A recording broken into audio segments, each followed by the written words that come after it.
What's going on, folks? Welcome back to the Jake and Joe Bengals preview show powered by First Star Logistics here on the First Star Logistics YouTube channel. And we've got a 1-0 Cincinnati Bengals team to talk about as Zac Taylor's looking to get to 2-0 for the first time, which is wild in his Bengals career. Despite back-to-back AFC Championship game appearances, including that one Super Bowl, never 2-0 has been Zac Taylor or Joe Burrow as head coach and quarterback in the NFL. Today, Joe, we get into the Jaguars matchup, the biggest stories for the Bengals going into this game, and we get to tease our week 2 giveaway. We've got 2 signed Ja'Marr Chase jerseys to give away. One of them, the giveaway is already running on X on Twitter. Make sure you're following at First Star Log, First Star Logistics X account. For all the details, you'll need to follow myself at Jake Liscow, Joe Goodberry at Joe Goodberry, and Dave Lapham at DL in the trenches as well to be eligible to win one of those 2 Ja'Marr Chase jerseys. The other one we will give away live on the Jake and Joe Bengals post-game show coming your way right after the game on Sunday. And before we dive in to all of the X's and O's in this one, if you're looking for an exciting new job opportunity in the Cincinnati area, First Star Logistics, one of the fastest growing companies in the Cincinnati area, is looking to expand its brokerage department, looking for you if you're looking for a fast-paced career in the logistics industry.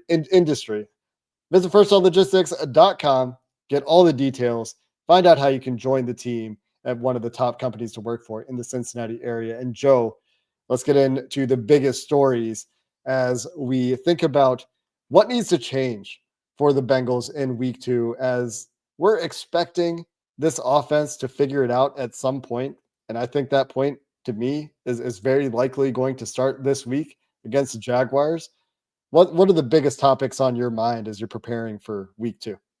You know, it's funny. I was thinking something else until you kind of led into that with the offense will be fine. And I agree. That is probably the big storyline because I'm still one or not, maybe not half of my mind, but there's a portion still that is still looking big picture season. And really the Zac Taylor, Joe Burrow era of how the first 2 weeks, look at Burrow's numbers, look at the offensive numbers. I looked at EPA and success rate for the first 2 weeks of the Bengals, and they're like 31st in the league or 30th in the league. I think just ahead of the Bears and Panthers, I want to say, since 2020. And then from weeks 3 to weeks 18, they're the 7th best offense in terms of EPA and success rate. And so it will get better. It should get better. And Joe Burrow tried to downplay it on his Wednesday press conference of, yeah, we know we're going to get better, but like you still have to do it. You still have to put in the work. You can't rest on we know it'll happen. Remember how it happened in the previous years. You worked to fix these things. You work to become more multiple on offense. You work to beat cover 2, to get out from under center and go full shotgun. There's a lot of storylines that the Bengals have changed on offense in order to get this thing right by the end of September. I wonder what those will be this time. It's always been something. Sometimes you can predict it. Sometimes you can see it on tape. Sometimes it's like, they'll just be okay. Just keep doing what you're doing. I feel like we're more in that mode and that, looking out for that. So, but I do wonder what wrinkles we'll start to see on offense and when it starts to click for Burrow, when he starts going out of the pocket, making things happen, the timing of everything, being more aggressive, being more pinpoint with his throws. I think there was a few sideline throws in week 1 that if they hit, it's a different game. So these are the things we expect from Burrow, and one of the big reasons why I agree. The top storyline is the offense will be fine. Is it going to happen in week 2? And I think what we get to when we get to the conversation about why the offense will be fine, what could stop the offense from being fine, because think back to even week 2 last year against the Chiefs. It was way better in week 2, where that's a game against the Super Bowl representative from the AFC that the Bengals very well should have and could have won. And it wasn't like it was like those games that they've had with the Chiefs in the past, where it was massive efforts in the second half. It was a real football game. I expect a real football game again this week that looks much more normal than it did in week 1. The one wrinkle there when we get to the Jacksonville side of things is the new defensive coordinator over there for Jacksonville. Do the Bengals feel like they know what to expect? And this is where it's going to tie into the week 1 struggles. And Josh Hines Allen, who is the game wrecker on that Jacksonville defense that from the front back actually might be more solid than you might imagine them to be if you haven't paid much attention to the Jaguars over the years. They have some guys at corner, they have some guys at linebacker, their safeties had a really good showing in week 1. That defense does seem to be coming together, but I think when you compare any team to the Browns and the way the Browns play the Bengals, anytime you take Myles Garrett away, you take Denzel Ward away, and Greg Newsome had an awesome game. I think that changes things immediately. But where this ties back into where we started with, can't believe we're still talking about slow starts and this repeated performance where the Bengals had a couple of drives in the first half where we thought we were going to be able to put this narrative to bed and say, look, they figured it out. They're running the ball in short yardage. Joe's sharp. He's taking what's there. Ball's coming out. Joe's pressure rate in the first half was great. All of the negatives on the offensive line, essentially in the second half, when I went back and watched the film, Joe, NFL Pro, the pressure filter, the pressure dropbacks filter, the first pressure in the game for either team that NFL Pro had charted as such was with like 4 minutes left in the second quarter. And there was one pressure for either team, which is crazy, in the first quarter. And that was just one play. So the way things fell apart in the second half is interesting because it seems like the Bengals, part of why they get better as the year goes on is they find those adjustments to make. They figure out what teams are doing defensively, what teams are going to do against them defensively. They build up that repertoire of answers that they can get to throughout a game. And then they have that whole Rolodex or whatever the metaphor is that you want to use to say, okay, we're getting this game. Here's our answer to that. They have answers. It's just a matter of figuring out what answers they need at the right time. And it seems like the more tape they have, the more depth they are at getting to those answers sooner. Yeah, someone asked this on Twitter. I want to say it was Tuesday. They asked me, and they said, "Is that what it is? Is Zach just, does he just adjust well? Does he just build this offense throughout the season? Is that what we're looking at?" And I've always said that like that's one of his strengths. Obviously, whether it was Brian Callahan that was here with him, or now Dan Pitcher, I think this is what they do. And Joe Burrow, of course, Burrow's always talked about getting more film, more reps, but I do believe once they see what defenses are doing to them and what this version of NFL defenses look like this season, because it's always a changing thing, they build the answer. I don't think they're beholden to any like principle on offense. They are whatever they can do to get the ball to their weapons, and that's what they're going to be, with a slant to let's throw the ball, of course, because those are where our weapons are, and we got Joe Burrow. But yeah, I do think as the season goes, they figure out what works, what doesn't, and then they hammer it home. Remember, 2021, they were terrible against cover 2, right? They go into 2022, they can't figure it out the first couple weeks. They scrap half of the passing offense and running offense and go straight shotgun, like I mentioned before. They become the best team in the league against cover 2 defenses at the end of the year. Like that's what I expect again. So the challenges don't really frustrate me. There were some people on Twitter or on the comments here on our post game show saying, "I can't believe you guys aren't more alarmed with how bad the offense looked." And I was thinking, like, why? What do you not expect it to be good? Do you not expect Joe Burrow and Zac Taylor and Dan Pitcher to figure it out? Because at this point, I think they have enough skins on the wall that say they will figure it out no matter what the challenge is.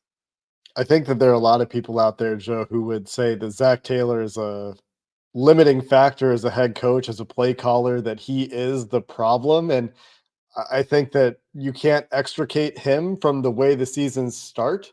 I think that those things must go hand in hand in some Yep. capacity, whether it's just Zach, just Pitch, just Burrow. I don't think you can isolate any of them. It's the whole group in tandem. It's also a couple bang plays at the wide receiver position that, and Dan Pitcher talked about this on Wednesday. If they get one of those outside the number shots that was 20, 15, 30 yards downfield, Jamar Chase, T. Higgins shots, you probably feel pretty differently about the way this offense performed. And Cleveland had the gumption to play man coverage on third downs on 60% of the Bengals' third downs where they passed the ball. I Crazy. mean, That's all Al Golden levels of man coverage. and doing that against Joe Burrow, T. Higgins, and Jamar Chase is not supposed to work. That's supposed to be signing your own death warrant.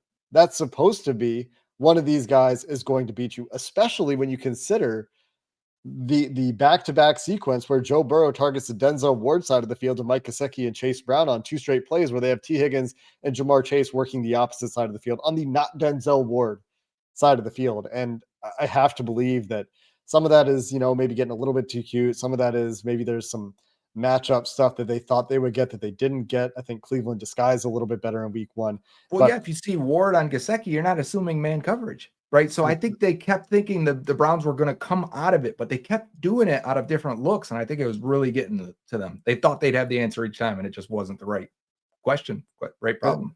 and they only saw 25% of their opposing snaps in cover 2 from the Cleveland Browns. So Cleveland only ran cover 2 25% of the time. It's actually gotten to the point, Joe, and I think this started last year when teams figured out, oh, we can't just put a cap on the receivers outside to stop this offense anymore, that you're back to seeing more middle of field closed defenses. If you're Joe Burrow in this Bengals offense, you're seeing much more cover 1. You're seeing much more cover 3. You're seeing much more cover 6. You're seeing much less quarters. You're seeing less cover 2 because those middle of field open coverages they were dealing with for so long that now you can't just say, okay, there's no silver bullet to try to slow down this passing offense. Let's get to the other side of the ball because while on offense, we could dig into the running game a little bit.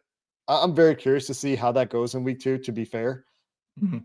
I think their bag was a little bit shallow in week 1. They went back to that draw play often. I think that's generally a criticism that I would have of this Joe Burrow era in Cincinnati. The running game does sometimes seem to be an afterthought. It doesn't seem to be very deeply developed or integrated into the overall sequencing or game plan construction for the Bengals. So interested to see how that goes in week 2 against a team that should be a little bit worse defending the run. But let's talk about that defense. We were really encouraged, obviously, with the way the run defense played in week 1. I made the point several times in our preview show last week that this is not the Bill Callahan offensive lines, the Nick Chubb running attacks of yore in terms of what the Cleveland Browns offered as a threat. And Mike Pennell, huge addition. He's on the 53-man roster now. He played well in his role as a backup nose tackle for this team. Lets BJ Hill and Chris Jenkins just stay at 3-tech. TJ Slayton also played well in his first game with his new team. What do we think from a run game perspective where it's a bit of a different beast this week with Jacksonville? Yeah, and while Dylan Sampson looked good and looked like he's going to be a good player, right? We mentioned that multiple times, especially on the post-game show. Etienne's a different beast, and he had a great game. And Bashal Tutton, I don't know if you've seen anything. People have been watching him on the film, and his zone running looks excellent. But Etienne is a different beast because the talent, he's just dripping with it. He's fully back from injury. He is making cuts. His speed looked good. He did get hawked down from behind on one play, but he had to wait for, I think, De'Ami Brown to catch up and make a block. And it's just a whole different animal when a guy's that athletic, that fast, and seemingly was making sharp cuts before the defense was even seeing it happen. So I do think the Bengals run defense, different task. I have no reason to believe. I mean, they made a lot. They were run defense focused this offseason, not just Slayton, but even adding Mike Pennell at the end. That's why you draft a Shamar Stewart, right? That's why you draft Demetrius Knight and then insert him right away. Logan Wilson and Knight both looked really good on film when I rewatched it. The only guy really on defense that were like, hey, you didn't have a great day is Cam Taylor-Britt.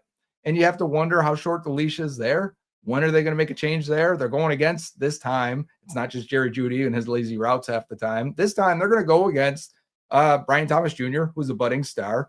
De'Ami Brown, who I'm still carrying that flag. I think he's still going to be good. And he had a pretty good week 1. And then, of course, Travis Hunter is playing the slot and getting mixed in on the offense and getting manufactured touches, a lot of third down screens to Hunter to try and get him started. So the task is much different this week. I think this Jags offense, I think we sleep on the Jags overall. Looking at the roster, watching how they played, Panthers may not be good, so whatever. But I thought they've got enough weapons. Lawrence can still throw it or run or move with anyone in the league. And then you have enough playmakers on defense and pass rushers, especially, that they're going to give you a hard time. So I don't think this is some cakewalk. I'm glad it's home. I'm glad it's, hey, we need a rebound week on offense. And I think Cam Taylor-Britt's probably like, I need a rebound or else my job's probably going to Josh Newton sometime soon. And the defense has a little confidence. So I'm with the defense after the film review. I was like, oh yeah, they played really, really well, just except for Cam Taylor, which I think is a pretty big story going into week 2. I think that's the biggest story on the defensive side of the ball for the Bengals. The other one is figuring out how to get pressure earlier in the game. It took them a while to find the answers. I'm still not sure about some of the stunts and twists that Al Golden and his defensive line coach, Jerry Montgomery, have in the game plan for the Bengals. Just some of them just take too long to develop. And some of the slants at times seem to be getting them in trouble. Yeah. And you did have a moment from Shamar Stewart crashing in on a pitch that was to his side of the field on 3rd and 3. I think that's just a rookie mistake. Just went the wrong way a little bit on that play, a little bit over aggressive. But Shamar Stewart also showing that maybe this is the rare dude who can run through NFL tackles, and a different task again in week 2. Not that the tackles are great for the Jacksonville Jaguars. I think that Trey Hendrickson against Walker Little is a matchup you should really like if you're the Bengals. And on the other side, Anton Harrison had a fantastic game, according to PFF charting, at least in week 1. But we'll see. That was an area of concern for the Jaguars, certainly. This is better than what the Browns had out there, though. I think very likely it is. The left tackle situation for the Browns with DeJuan Jones is about as bad as it is in the NFL. And the right tackle, they lost Jack Conklin, who wasn't even playing that well early in that game. Cornelius Lucas might have played better and is a fine, solid swing backup. But a bit of a different task there, even if there are questions. Most of the Jags' questions on the offensive line, I think, are on the interior, where Ezra Cleveland isn't great. And so, BJ Hill moment. Can BJ Hill run back another strong performance this week? Can they get a little bit more out of Chris Jenkins, who continues, and I guess this is a question, will he continue to be the 3rd down defensive tackle when they put 3 defensive ends on the field, Joseph Osai kicking inside a defensive tackle along with Chris Jenkins? Because BJ Hill is still probably better in that role to me. Joe, what are your thoughts there? Do you think we continue to see that 3rd down package? Because it sounds like Miles Murphy earned a little bit more trust from the coaching staff in week 1, judging from coaches' comments. And I still would like to see BJ Hill on those 3rd downs a little bit more than Chris Jenkins, or at least a rotation there. Yeah, that's probably storyline number 2 for the defense is Shamar mixed with what changes are we going to see? Are we going to see the NASCAR package? Like, we didn't see any Cam Sample at all. Would he get 3 snaps? It made me think maybe he's at the back end of the roster more than I would have expected. And I never thought he looked fully back. Maybe they're going to give him the time. Maybe Cedric Johnson's going to be the guy that replaces him when he's off IR. But I did start thinking, okay, we didn't see the NASCAR package yet. But the Browns, we didn't get in too many 3rd and longs, right? That was my criticism at halftime. People were like, where's Trey Hendrickson? The Browns were managing the clock and controlling the situation pretty much the whole first half. They really didn't get in those opportunities. Now, I think with the Jags, you could get in it. They're a more explosive run game, a more inconsistent run game. Not that the Browns' run game was good, but normally the Jags seem more hit or miss right now. We'll see. It's only been 1 game with Liam Cohen, but Etienne's always been that type of runner, so I wouldn't be shocked if it's like a 2, then an 8, then a 2, then a 6, type run game. So if you can get them in a 3rd and long situation, maybe that's where we see Shamar and Osai inside, Miles Murphy and Trey Hendrickson. That'd be nice. Maybe it still is Cam Sample. Maybe that's how Sample gets in there. He can't just be a goal line defensive end at this point, can he? Maybe he can. But might not be active. He might not be active. More games. Right. Once you see Shamar can play, which to be fair, I thought Shamar was excellent. 88.9 or whatever PFF gave him, I thought was way generous. I thought he was good, but we wouldn't take that every week. We need him to be better than that. We need him to capitalize. We need him to make these plays, not just get to these plays. But I don't want to set the bar too high because we set it pretty low coming into the year. Like, hey, Shamar, just, maybe bat a pass, maybe be a disruptive, maybe funnel some stuff to the other guys. Well, he did that. So we will take that. Yeah, he did that. I don't want to say, okay, now we need 15 sacks. We can slow it down. I can slow my pace down a little bit here, but we would like to see some progression out of him. I thought Miles Murphy did flash in his few snaps. Clearly DN4 out of their grouping, and it sounds like they were happy with what he did. I thought he looked good on film as well. So, elevate him. Maybe Joseph Osai comes down just a little bit because he played a lot. And to me, while he's a good player and an effective player, those guys have the upside. I still think on Osai. And Trey played 75% or so of the Bengals snaps, like right away after missing all of training camp. So clearly in good shape, clearly not on a pitch count, which is good news, but also he was great in the second half in particular. And that's what Trey is great at, is finishing games. I think that the Cam Taylor-Britt topic is fascinating, Joe. I'm not sure what the direction is if he runs back another poor performance. I would think if it were me, I would just fully embrace the Leon Hall role for Dax Hill at this point. And when you have two corners on the field, let Dax and DJ Turner play outside. Let Cam They're too Taylor-Britt. far, or too far and away the best corners, especially in coverage on tape. Rewatching, I was really impressed with Turner Yeah. and Dex. Remember the pregame, like, yeah, Josh Newton's out there with the starters at corner and then gets outsnapped 2-1 by Yeah, that's DJ funny. Turner, who is somebody that they seem to trust more in man coverage. Makes sense from a skill set perspective in terms of the ability to stay with guys. I like the Dax Hill Travis Hunter matchup in this game.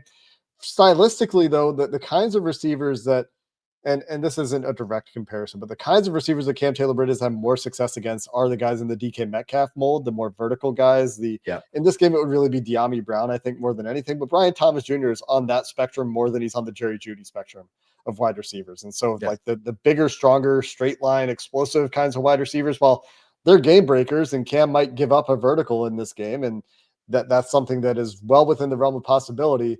It is stylistically has been a better matchup for Cam Taylor-Britt when you think about his work against some of the bigger straight line wide receivers in the past. Again, not directly a comparison because Brian Thomas Jr. has more wiggle than those guys, more agility than those guys, but it's Yeah. closer than what we saw last week.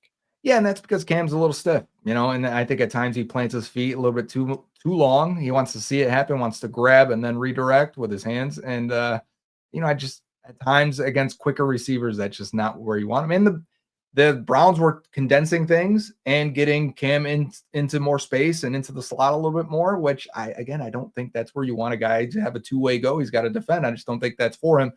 The Jags, though, didn't look like they threw many vertical routes. A lot of their stuff looked like misdirection, cross field type throws. I think we got some plays here, Jake. We want to break some down?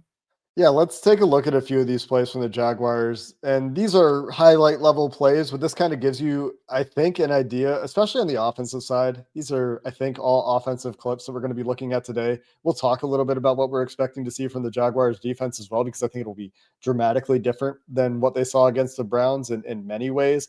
But let's start with the difference in the run threat this week. And this is an ATN run that shows off, I think, the ability to it's the agility Yeah. is a big difference this week. The agility, the explosiveness. And one of the things that you're going to notice before I even click play is you've got a receiver in motion right away. Yeah. You're going to see a lot of, like you said, a lot of misdirection 12 from this personnel. offense, triggers a lot of their big plays. They've got a really good tight end that helps them stay in that 12 personnel in Brenton Strange. And they're going to be a 12 and 11 personnel diverse team. But let's take a look at this play and watch just the cutting ability on this one. Panthers one of the worst run defenses in the NFL last year. Looks like that might be the case again this year. So taking that with a grain of salt, you can still look at the ability here of the running back For Etienne sure. on this one for Jacksonville. Yeah, and you're going to see right away they're bringing a tight end across. He gets a nice block and making a guy miss in space. We'll have these Bengal safeties need to have a good tackling day. Geno Stone, Jordan Battle. I thought they were fine last week, if not good at times. And so one missed tackle, though, could be the difference of this being a 5-yard gain, 6-yard gain to a 40-something yard gain.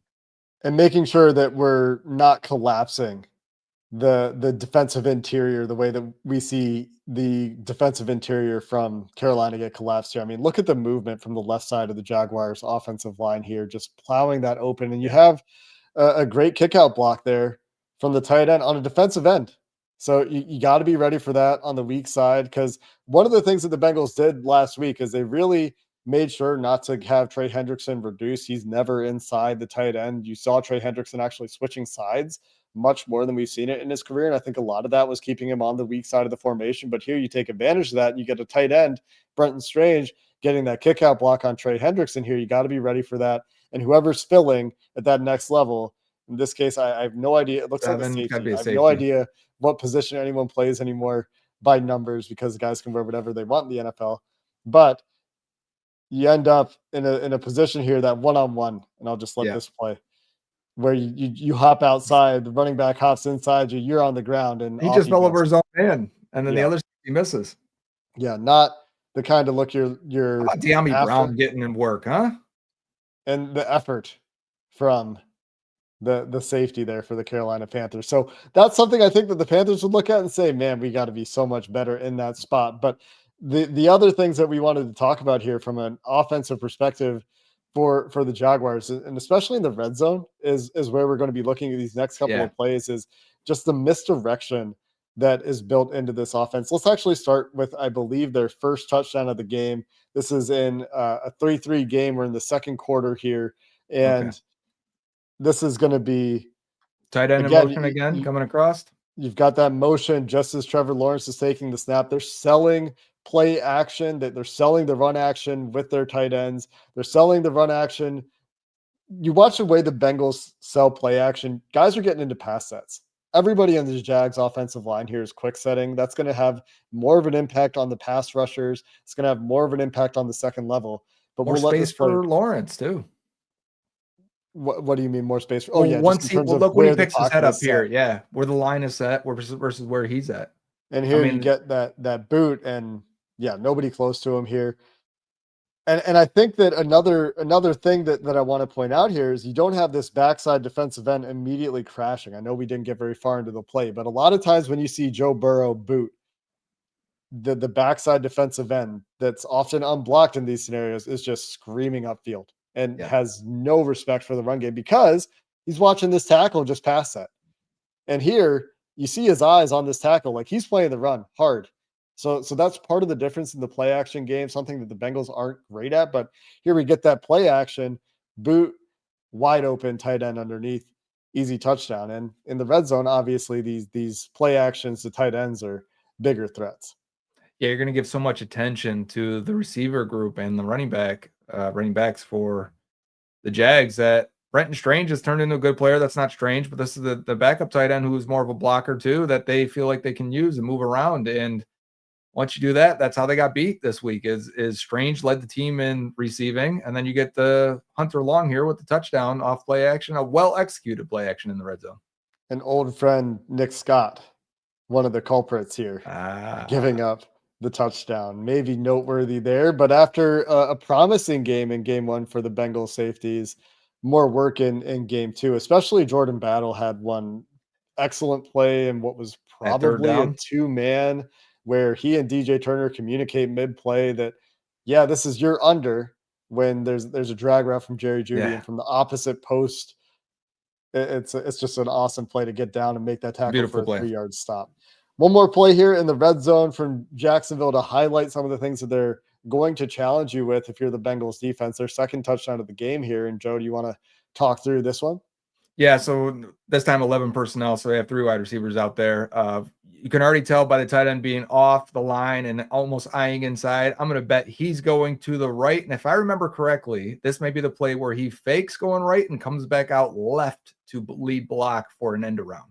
Yeah, this is again the detailed level of deception in the Liam Cohen offense. And Liam Cohen, a growing Zac Taylor's not running this. I'll tell you what.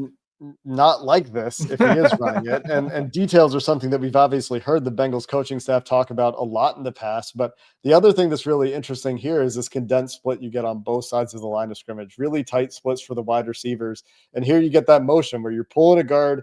It looks like you're pulling the tight end, and look at the eyes of all of the Carolina linebackers, They're all eating the looking to the cheese. right, all looking to the right side of the offense here. Yeah, absolutely taking it. Brenton Strange slams on the brakes here.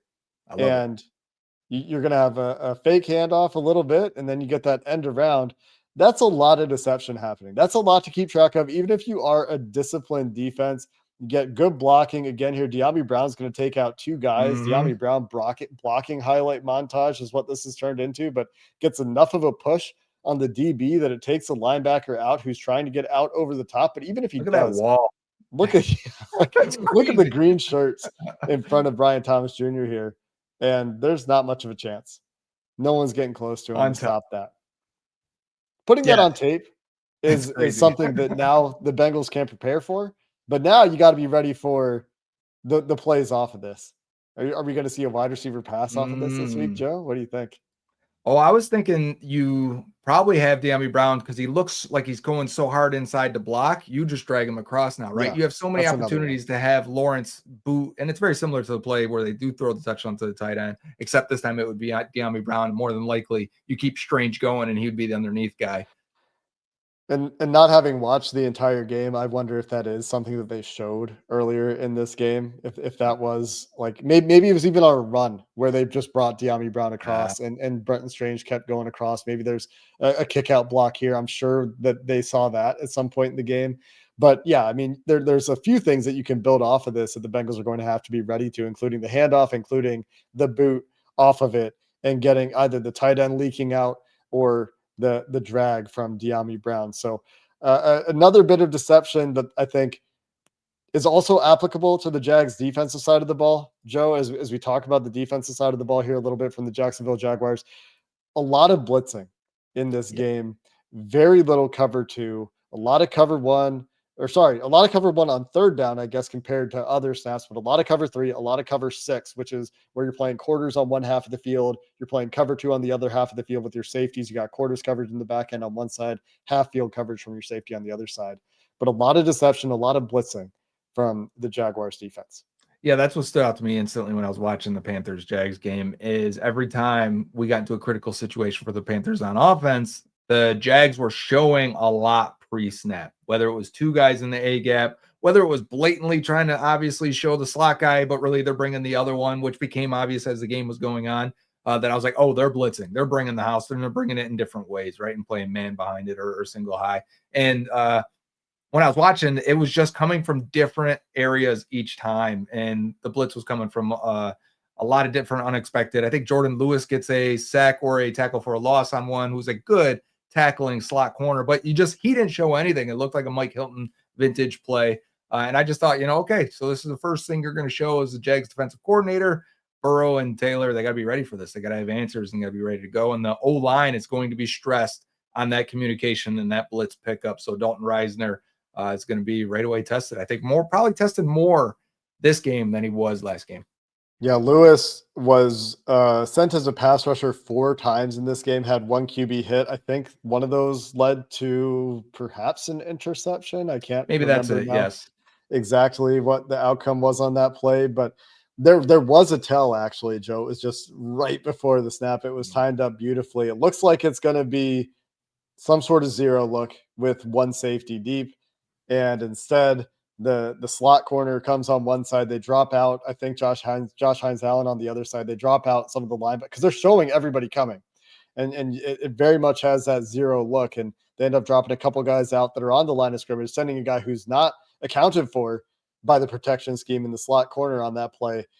I think you're going to see a lot of that from this team. Olakun had 11 pass rushing reps, and he was He a was full time fantastic. and he was the only full-time linebacker for the Jaguars, which is also fascinating to me because Devin Lloyd is good, but he only played 22 snaps. And Dennis Gardeck played 17 snaps of off-ball linebacker. Hmm. So figuring out what and Ventrell Miller had 16 more snaps as an off-ball linebacker. So while Olakun was on the field every play for the Jaguars, 64 out of 64 snaps, and had a fantastic game, blitzed 11 times, which Wow. is a lot. I think they blitzed Bryce Young. I was just looking at it, and now I don't have it up anymore. I think it was over 40%. It Let's was see if high. I've got Yeah. it here. I do not have it here. So I remember seeing it too. 35%, Yeah. We're up 35% there. for Bryce Young compared to like the Bengals blitz like 12% of the time last week, to the chagrin of many fans. But disguise pressure, Josh Hines Allen. That's your challenge this week. Bengals offensive line, integrating Dalton Reisner as Lucas Patrick heads to the IR. Matt Lee's going to be up being the backup center this week as your 8th offensive lineman.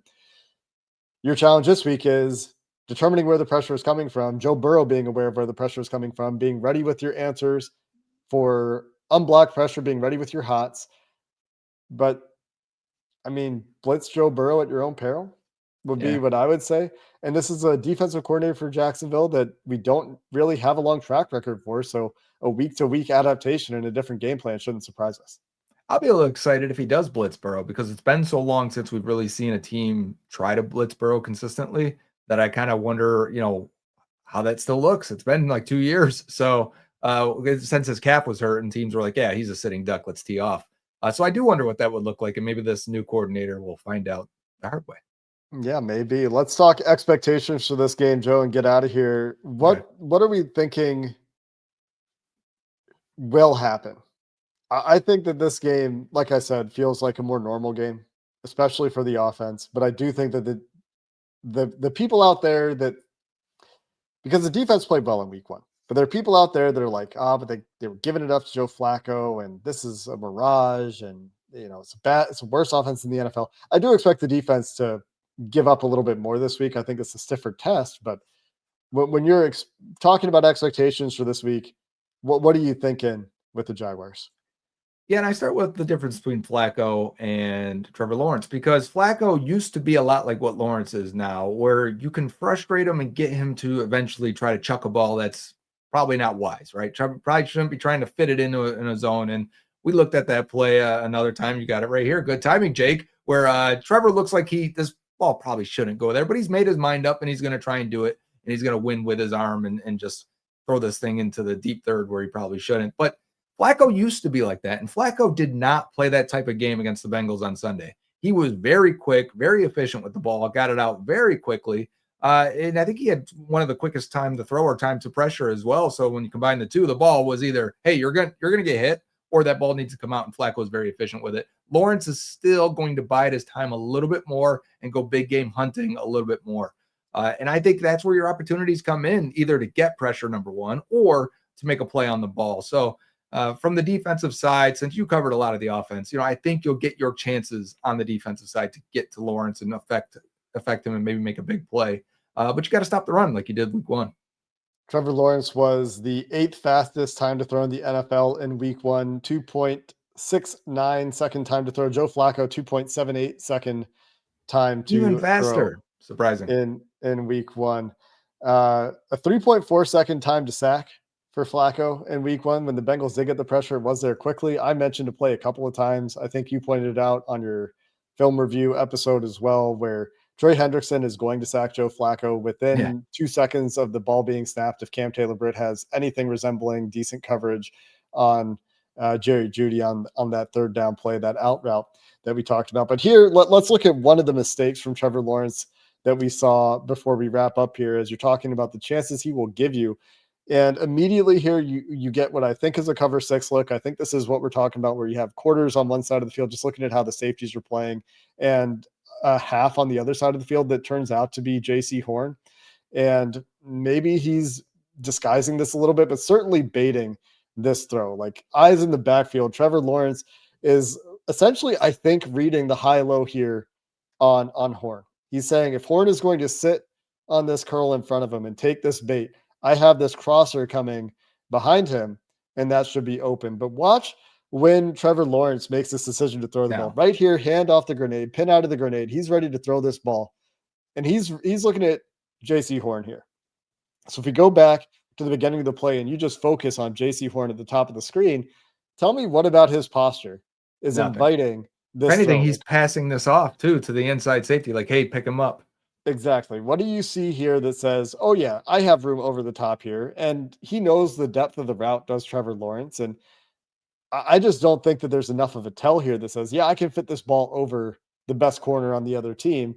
And he almost tries does, to. Though. That's the thing. Almost does. It's not a bad throw, and it's a really good play to get up there and take it away. But if you watch JC Horn on this play, I think he's baiting it the whole way. He kind of misplays the pass even and takes those short, choppy steps, but manages to get up enough to get it. But to me, the takeaway is, why are you throwing this ball, Trevor Lawrence? What about this is inviting the throw? And if you can get those chances, you can capitalize on them. That's big game hunting. I think that's who he's always been. He's always had that need or that belief. Maybe it's more of a belief. Maybe it's just a little arrogant, thinks he can make that throw. And the crazy part is he can make some crazy throws. So he absolutely can make crazy throws. You can't take anything like that away from him. He is one of the live arm quarterbacks in the NFL where, you go back and watch Burrow a couple of plays last week. If he had the Justin Herbert, Trevor Lawrence arm strength, some of the throws that were a hitch late, a microsecond late, or just floated just a little bit. I'm thinking of that honey hole shot to Yeah, T it's a Higgins T. where T gets knocked out of bounds. If he can put a little bit more on that, typically his timing makes that a non-point, a non-factor. But uh, Trevor Lawrence can make those kinds of plays, can make plays with his legs. That's why I don't think you can do any kind of writing the Jaguars off in this one. No. And I mean, think back to that Thursday night game that we went to in 2021, Joe, when it was a tale of two halves and a different coach team, a different team at that point in time. But Trevor Lawrence can make those plays. He can. And I wouldn't be surprised if the Jags won the South, to be honest with you. So, like, to give you an idea of how I was impressed with their week 1 game, but, just looking at the Texans also, I was like, yeah, I don't know if the Texans are ever going to figure it out. The Jags could win that division. Yeah, and a big barometer game here again to see what kind of consistency do you get from the Bengals on defense? How quickly do we see the Bengals starting to find answers on offense? We do typically see them come out of it pretty early in the season if they're going to come out of it and really compete this year. With all the emphasis on the fast start, this is kind of the end of the fast start period. If you can start to play as you're expecting to play on offense this week with given some good corners in Tyson Campbell and Jordan Lewis in that Jacksonville secondary and Maybe a Travis couple of good Hunter. linebackers we talked about. Yeah, Travis Hunter is going to play more defense this week, apparently. It's a good week. It should be a fun game, Joe. Looking forward to it. Looking forward to wrapping it up on the post-game show with you after that game on Sunday. And until then, that's going to do it for this episode of the Jake and Joe post-game show. Just a reminder, make sure you're Preview checking show this time, out Jake. preview show. We got 2 shows. Jake and Joe Bengals preview show. We're wrapping up here. And make sure you check us out for the Jake and Joe Bengals post-game show. Make sure you're checking out First Star Logistics on X on Twitter for all those giveaway details at First Star Log. And again, if you're looking for a new job, an exciting job with one of the fastest growing companies in the Cincinnati area, make sure you check out First Star Logistics, looking to expand their brokerage department. FirstStarLogistics.com for all those details on how you can join the team, one of the top companies to work for in the Cincinnati area. Until the post-game show, thanks for checking out this episode of the Jake and Joe preview show. There's a lot of words that I'm trying to say here. Until Sunday, we'll see you then. Thanks for listening. Hoo-day. We'll see you next time.